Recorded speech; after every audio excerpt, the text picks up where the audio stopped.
வணக்கம் நண்பர்களே, நான் உங்கள் சிவராமன். எல்லாரும் எப்படி இருக்கீங்க? எல்லாரும் சந்தோஷமாகவும் சௌக்கியமாகவும் இருப்பீங்கன்னு நம்புறேன். எல்லாருக்கும் எல்லா சுகத்தையும் இந்த இயற்கை தரட்டும். நம்ம சேனலில் தொடர்ச்சியாக நடுகர்கள் பற்றி சீரியஸாக பார்த்துட்டு வந்துட்டு இருக்கோம். போன எபிசோடில் நடுகர்களோட வகைகளை பற்றி பார்த்துட்டு இருந்தோம். அதில் இன்னும் 2 வகைகள் பாக்கி இருக்குது. அதை பற்றி தான் நம்ம இப்போ பார்க்க போகிறோம். அதை பற்றி பார்க்க முன்னாடி போன 3 எபிசோடில் எதை பற்றிலாம் நம்ம பார்த்தோம் அப்படின்னு ஒரு சின்ன ரீகேப். முதல் எபிசோடில் நடுகர்கள்னா என்ன, அது எதுக்காக வைக்கிறாங்க, அதில் எத்தனை வகைகள் இருக்குது அப்படின்னு சொல்லியிருந்தேன். 2வது எபிசோடில் ஆணிரை கவர்தல் அப்படின்னு ஒரு நடுகளை பற்றி உங்களுக்கு விளக்கமாக சொல்லியிருந்தேன். அதோட எப்படி நடுகர்களை தேடி கண்டுபிடிச்சாங்க, எந்த வருஷத்திலிருந்து நடுகர்களோட தேடல் ஆரம்பிச்சது, எப்படி மக்களிடம் அதை கொண்டு சேர்த்தாங்க அப்படிங்கிறத கூட நான் 2வது எபிசோட்ல உங்க கூட பகிர்ந்துக்கிட்டேன். 3வது எபிசோட்ல எத்தனை வகையான நடுகர்கள் இருக்கு அதை டீடைல்டா நம்ம பார்க்கலாம் அப்படின்னு டீடைல்டா நம்ம ஆரம்பிச்சு பார்த்துட்டு இருந்தோம். அதுல உங்களுக்கு ஒரு 3 வகைகளை பத்தி நான் சொல்லியிருந்தேன். இன்னும் அந்த நடுகர்களோட வகைகள்ல இன்னும் 2 வகைகள் பாக்கி இருக்கு. அதை தான் நம்ம இந்த எபிசோட்ல பார்க்க போறோம். இந்த நடுகர்களை பத்தி நம்ம தெரிஞ்சுக்கிறதுனால நமக்கு என்ன கிடைக்க போகுது அப்படிங்கிற கேள்வி உங்களுக்கு தொடர்ச்சியா இருந்துட்டே இருக்கலாம். ஏன்னா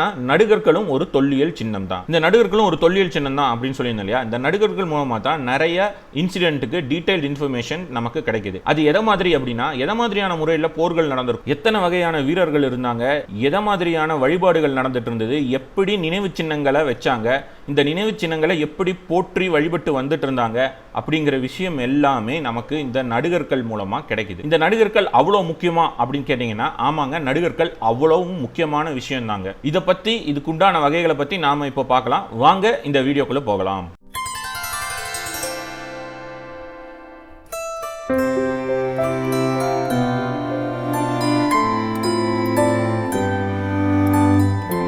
இதுக்கடுத்து இந்த வளமை நடுகளோட அடுத்த வகை என்ன அப்படின்னா நாகர்கள்.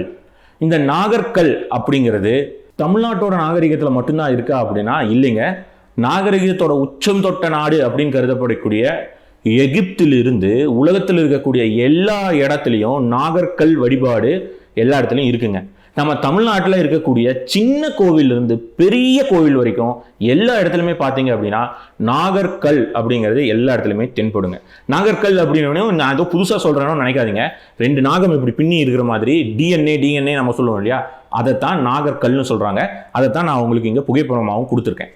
இந்த நாகர்கள் ஏன் வழிபடுறாங்க அப்படின்னா, இந்த மேய்ச்சல் நிலத்தில் தான் நாகர்களும் அதிகமாக கிடைக்குது. ஏன் இந்த நாகர்கள் வழிபாடு அப்பலிருந்து இப்போ வரைக்கும் இருக்கு அப்படிங்கிறது பற்றி நம்ம இப்போ பார்க்கலாம். இந்த நாகர்கள் எதுக்கு அப்படின்னா, இந்த மேய்ச்சல் நிலத்தில் நாகம் தீண்டி இறந்த ஆடு மாடு, இல்லை மேய்ச்சல் நிலத்தில் நாகம் தீண்டி இறந்த மனிதர்கள், அதாவது மாடு மேய்ப்பவன், ஆடு மேய்ப்பவன், இல்லை ஆடு மேய்ப்பவன்களோட ஓனர்ஸ், அவங்கெல்லாம் இந்த நாகம் தீண்டி இறந்துடுறாங்க இல்லையா, அவங்களுக்கு உண்டான நினைவாக தான் இந்த நாகர்கள் வைக்கிறாங்க. இந்த நாகர்களை பற்றி பெரிய ஆய்வு இன்னி வரைக்குமே நடந்துட்டு வந்துருக்கு. ஏன் அப்படின்னா, வெளிநாட்டவர்கள்லாம் என்ன சொல்றாங்க அப்படின்னா, சயின்ஸ் ரீதியாக நம்ம ரொம்ப உயர்ந்து இருந்திருக்கோம், அதனால தான் இந்த நாகர்கள் இப்படி டிஎன்ஏவோட ஸ்ட்ரக்சர்லேயே நம்ம நாகர்கள் வைக்கிறோம் அப்படின்னு சொல்லி ஒரு சாரார் சொல்றாங்க. இன்னொரு சாரார் என்ன சொல்றாங்க அப்படின்னா, நாகர்கள் அப்படிங்கிறது இறந்தவர்கள், அதாவது நாகம் தீண்டி இறந்த பெரிய மனிதர்கள், அந்த கால்நடை வளர்ப்புக்கு உண்டான மக்கள், அவங்களுக்கு நினைவாக தான் வைக்கக்கூடியது இந்த நாகர்கள் அப்படின்னு சொல்லி சொல்றாங்க. இந்த நாகர்கள்லேயே பார்த்தீங்க அப்படின்னா வெறுமனே நாகம் மட்டும், அந்த டிஎன்ஏன்னு சொன்னோம் இல்லையா, அந்த நாகம் மட்டும் குறியீடா சில கற்கள் வைக்கிறாங்க. அந்த நாகம் எல்லாம் என்னன்னு சொல்றாங்க அப்படின்னா வாழும் நாகம் அப்படின்னு சொல்லி சொல்றாங்க. வாழும் நாகம்னா என்ன? எங்க அப்பா அடிக்கடி எங்ககிட்ட ஒரு கதை சொல்லுவாரு. என்ன அப்படின்னா, அவங்க கிராமத்துல, அதாவது எங்க அப்பாவோட தாத்தா வீட்டுக்கு போகும்போது பாத்தீங்கன்னா, கிராமத்து வீடு உங்களுக்கு எல்லாம் தெரிஞ்சிருக்கும்னு நினைக்கிறேன். ஓட்டு வீடு, உத்தரம் கட்டி, உத்தரம் வச்சிருப்பாங்க இல்லையா, அப்படி உத்தரம் கட்டின்னு இருக்க ஓட்டு வீடு, அதுல வாழும் பாம்பு இருந்ததுடா அப்படின்னு சொல்லி சொல்லுவாரு. அந்த வாழும் பாம்பு அப்படிங்கிறது என்ன?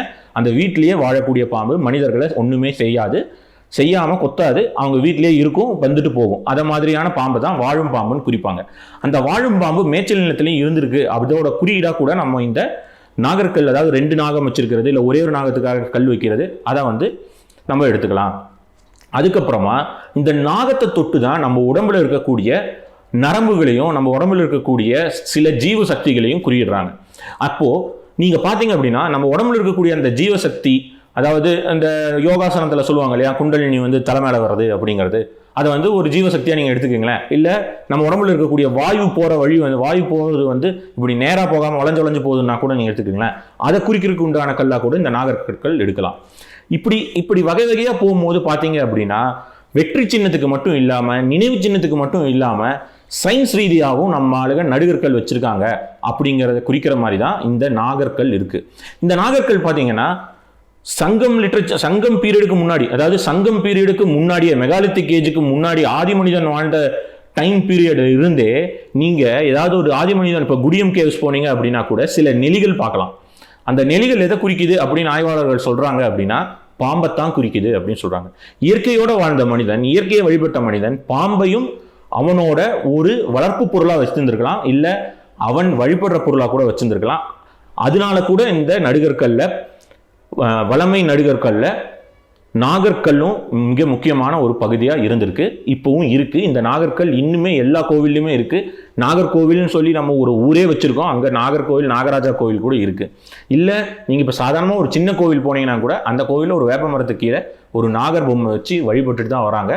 நாகர் வழிபாடுங்கிறது, அதாவது நாகர் வழிபாடுனா அந்த நாகர்கல் வழிபாடுங்கிறது எத்தனை வருஷம் முன்னாடியிலேருந்து இன்னி வரைக்கும் நம்ம தொண்டு தொட்டு பண்ணிட்டு வரோம் அப்படிங்கிறத நம்ம பார்க்கணும். இந்த வரலாறை பற்றி பேச ஆரம்பிக்கும் போது ஒவ்வொரு தடவையும் நான் என்ன சொல்லுவேன் அப்படின்னா, நம்ம வரலாறை தெரிஞ்சுக்காம இருக்கிறதுனால நம்ம நிறையா மறந்து போயிடுறோம், இல்லை நிறையா உல்டாவாக செய்கிறோம் அப்படின்னு நான் சொல்லியிருப்பேன். அந்த உல்டாவாக செய்கிறது இல்லாமல் இருக்கிறதுக்காக தான் வரலாறை நம்ம தொடர்ந்து படிக்கணும் அப்படிங்கிறத நான் இப்போ கூட உங்ககிட்ட சொல்கிறேன்.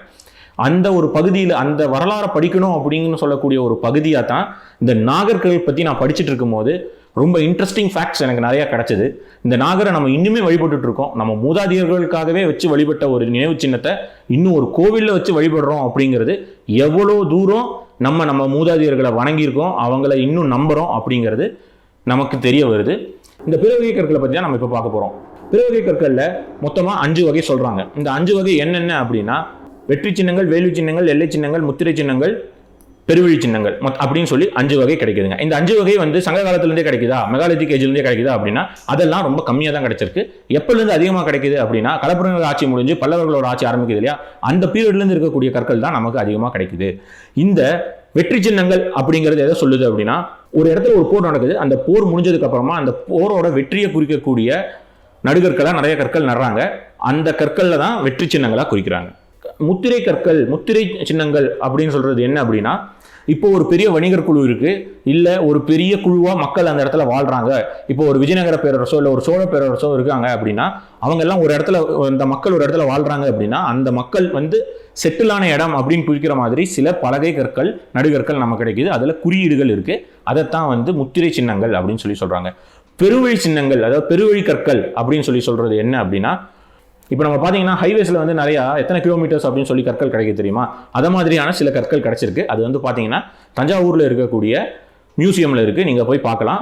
தஞ்சாவூர் எத்தனை கிலோமீட்டர் இருக்குது அப்படிங்கிறத குறிப்பிட்டிருப்பாங்க, இத்தனை மைலில் தஞ்சாவூர் இருக்குது அப்படிங்கிறது. அது ஒன்று. அதுக்கு அடுத்தது பெருவழியில் என்ன இன்னொரு கற்கள் என்ன கிடைக்கிது அப்படின்னா, இந்த பெருவழி எந்த இடத்துலேருந்து எந்த இடம் போய் சேருது, அதாவது இந்த ஹைவே எங்கே ஆரம்பிச்சு எங்கே போகுது, இந்த ஹைவேவை யார் யார் மாதிரியான ஆளுகள்லாம் யூஸ் பண்ணியிருக்காங்க, இந்த டைமில் ராஜா இந்த ரோட்டில் போயிருக்காங்க அப்படிங்கிறக்கூடிய கல்வெட்டெல்லாம் கூட நமக்கு அந்த பெருவழியில் கிடைக்குது. இதை மாதிரியான கல் எங்க பார்க்கலாம் அப்படின்னா, கோயம்புத்தூருக்குள்ள சுண்டக்காமுத்தூர் அப்படின்னு சொல்லி ஒரு ஊர் இருக்கு கோயம்புத்தூர்ல. அந்த சுண்டக்காமுத்தூருக்குள்ள இருக்கக்கூடிய ஃபாரஸ்ட் ஏரியால ராஜகேசரி பெருவழி அப்படின்னு சொல்லி ஒரு பாறையில செதுக்கப்பட்டிருக்கும். இதை கூட அதை மாதிரியான பெருவழி கற்களா நம்ம எடுத்துக்கலாம். அதுக்கு அடுத்தது பாத்தீங்க அப்படின்னா எல்லைக்கல். எல்லைக்கல் அப்படிங்கிறது இப்போ ஆந்திராவுக்கும் தமிழ்நாட்டுக்கும் பார்டர்ல இருக்கக்கூடிய இடத்துல நட்ட கல்லா நீங்க எடுத்துக்கலாம். உங்களுக்கு ஈஸியா எக்ஸாம்பிளுக்கு சொல்லணும்னா அப்படி சொல்றேன். ஆந்திராவுக்கும் தமிழ்நாட்டுக்கும் இருக்கக்கூடிய பார்டர்ல ஒரு கல் நடுறாங்க. எதுக்காக அப்படின்னா, இது இதோட எல்லை, இதோட எல்லை அது அப்படின்னு. இதே எல்லை கல்லிலேயே ஆணிரை கவர்தல் பத்தின டேட்டாலாம் கூட கிடைக்குதுங்க. இதை மாதிரி நடுகற்கள் மொத்தமாக 3 வகையாக பிரித்து, அந்த 3 வகைக்குள்ளேயும் பார்த்தீங்கன்னா சப்டிவிஷனாக நிறைய டிவிஷன் இருக்குது. அது எல்லாத்தையுமே நான் உங்ககிட்ட சொல்லியிருக்கேன். இந்த வீடியோவில் பார்த்தீங்க அப்படின்னா எத்தனை வகையான நடுகற்கள் இருக்குது, என்னென்ன பர்பஸ்க்காக இந்த நடுகற்கள் வைக்கிறாங்க அப்படிங்கிறத பற்றி உங்க கூட ஷேர் பண்ணியிருக்கேன். இதை பார்த்துட்டு நீங்களும் எங்கனாவது தொல்லியல் லட்சங்களை தேடி போயிட்டு இருக்கும்போது நடுகற்களை பார்த்தீங்க அப்படின்னா அந்த நடுகற்களை பற்றி நல்லா தெளிவாக தெரிஞ்சுக்கிட்டு அந்த ஊர் மக்கள்கிட்டையும் கொண்டு போய் சேர்த்துங்க. இதனால என்ன கிடைக்கும் அப்படின்னா, அந்த நடுகற்கள் தொடர்ச்சியாக பாதுகாக்கப்பட்ட சின்னமாகவே இருக்கும், அந்த மக்களும் அதை பாதுகாப்பாங்க. அதனால வரலாறு மாறாமல் ஹீரோஸை பற்றி எல்லாருக்குமே தெரிய வரும். ஹீரோஸ் தான் ரொம்ப முக்கியம், அவங்க தான் ரியல் ஹீரோஸ். நடுகற்கள் இருக்கக்கூடியவங்க தான் ரியல் ஹீரோஸ். இப்படி நம்ம ஆர்மியில் இருக்கவங்க ரியல் ஹீரோஸாக இருக்காங்களா, அதை மாதிரி. அதனால நடுகற்கள் ரொம்ப ரொம்ப முக்கியம், மக்கள் கிட்ட கொண்டு போய் சேர்க்க வேண்டிய ஒரு விஷயம் நடுகற்கள். இந்த நடுகர்களோட கடைசி எபிசோடா, அடுத்த எபிசோட், அதாவது அடுத்த சனிக்கிழமை வரக்கூடிய எபிசோட்ல நம்ம எதை பத்தி பார்க்க போறோம் அப்படின்னா, ஹீரோ வர்ஷிப்பிங். ஹீரோ வர்ஷிப்பிங் அப்படின்னோடனே நமக்கு பிடிச்ச ஹீரோக்களோட படங்கள்லாம் வருது இல்லையா, அந்த படங்கள் வரும்போது கட் அவுட்டுக்கெல்லாம் பாலாபிஷேகம் பண்றாங்களே, அதை மாதிரியா அப்படின்னு நீங்க கேட்பீங்கன்னு எனக்கு தெரியும். அதை மாதிரி இல்லைங்க. இந்த ஹீரோ வர்ஷிப்பிங் ரொம்ப ரொம்ப வித்தியாசமானது. இதை பத்தி தெரிஞ்சுக்கணும் அப்படின்னா அடுத்த வீடியோ வரைக்கும் வெயிட் பண்ணுங்க. மீண்டும் ஒரு காணொலி உங்களை சந்திக்கிறேன். நன்றி.